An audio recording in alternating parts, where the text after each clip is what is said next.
عاوز اكلمك على نوع من الناس ربنا رب يجعلنا منهم. قال الله تعالى: ومن الناس من يشري نفسه. يشري نفسه يعني يبيع نفسه ابتغاء مرضات الله، عايز يوصل لرضا ربنا. والله رؤوف بالعباد، ربنا رب يجعلنا منهم. طب عشان نكون من الناس دي لازم نحرص على كذا حاجه.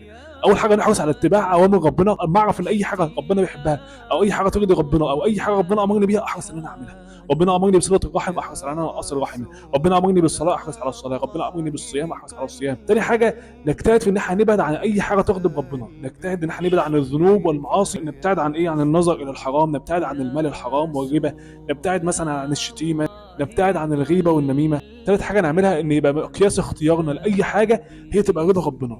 يبقى اي حاجه في حياتي جاي اختارها اشوف الاول ترضي ربنا ولا ما ترضيش ربنا. لو ترضي ربنا اعملها، ما ترضيش ربنا ما اعملهاش. يعني مثلا واحد مثلا رايح يشتغل، فيبقى الاول يشوف الشغل ده يرضي ربنا ولا ما يرضيش ربنا. لو يرضي ربنا يشتغل، وما يرضيش ربنا ما يشتغلوش.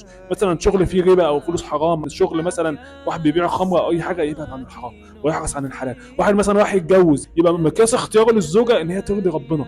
يشوف بقى دي بتصلي ولا ما بتصليش، لبسها يرضي ربنا ولا ما يرضيش ربنا. رابع حاجه بقى تخلي احنا لو وصلنا لرضا ربنا خلاص مش عايز حاجه تاني، انا فزت دنيا واخره، انا في قمه الفوز. فالانسان يحرص على رضا الله، ربنا رب يرضى عنا وربنا رب يجعلنا من عباد الذين يشروا انفسهم ابتغاء مرضات الله.